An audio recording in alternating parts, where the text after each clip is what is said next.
रहमतुल्लाहि वबरकातुहू। क्या हाल है? खैरियत से हैं? उम्मीद है मेरे सारे दोस्त सुनने वाले खैरियत से होंगे।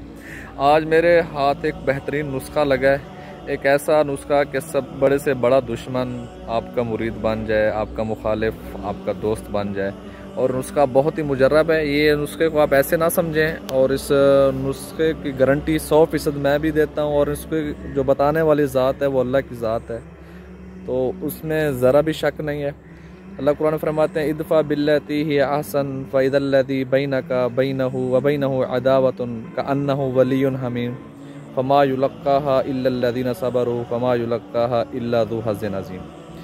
अल्लाह फरमाते हैं कि कोई आपके साथ ज्यादती करे, दुश्मनी करे, आपके साथ जुल्म करे, झगड़ा करे, बदतमीज़ी करे, तो इदफ़ा बिल्लती ही अहसन, तू अपने दिफा उसके सामने बेहतरीन तरीके से कर, बेहतरीन लहजे से कर, मोहब्बत से कर, उसे माफ़ कर दे, फिर उसका इकराम कर, उसकी दावत कर, उसे अपने पास बिठा, उसकी तारीफ़ें कर दूसरों के सामने।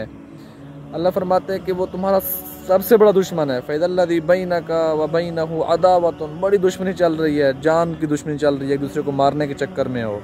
अगर तूने दिफा अच्छे तरीके से किया, उसका हक उसे दिया, अपना हक उसे माफ़ किया, उसकी दावत की, उसके दोस्तों के सामने उसकी इज़्ज़त रख ली, तो कअन्नहु वलियुन हमीम, वो तेरा गहरा दोस्त बन जाएगा। ऐसा दोस्त जो तेरा पुराना लंगोटिया यार हो, जिससे बचपन से तेरे से यारी लगी हुई हो और पक्की ठक्की जा रही हो, ऐसा दोस्त बल्कि तेरा मुरीद बन जाएगा।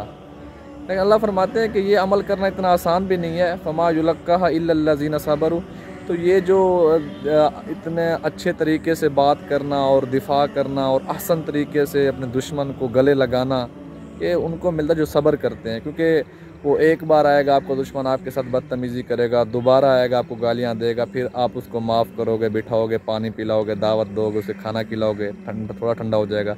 अगली बार दोबारा मिलेगा, थोड़ी दुश्मनी के असरात उसके अंदर बाकी होंगे ना, तो वो भी थोड़े असरात कम हो जाएंगे। फिर आप उसकी दावत करोगे, ऐसा ऐसा ये हो जाएगा कि बिल्कुल आपका मुरीद बन जाएगा। अल्लाह फरमाते हैं ये उन लोगों को मिलता है इल्ला ज़ू हज़्ज़िन अज़ीम, जिसको भी ये सब्र करने वाली नेमत मिल गई।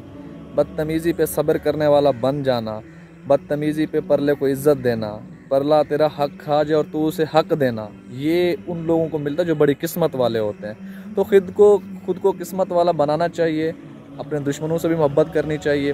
तो ये आयत का अमल करना हम दूसरों पे लागू ना करें। पहले मैं ये ना सोचूं कि भाई जो मेरा दुश्मन है वो इस आयत पे अमल करना शुरू कर दे, बल्कि सबसे पहले मैं नियत ये करूं कि इस आयत पे पहले मैं अमल करूंगा।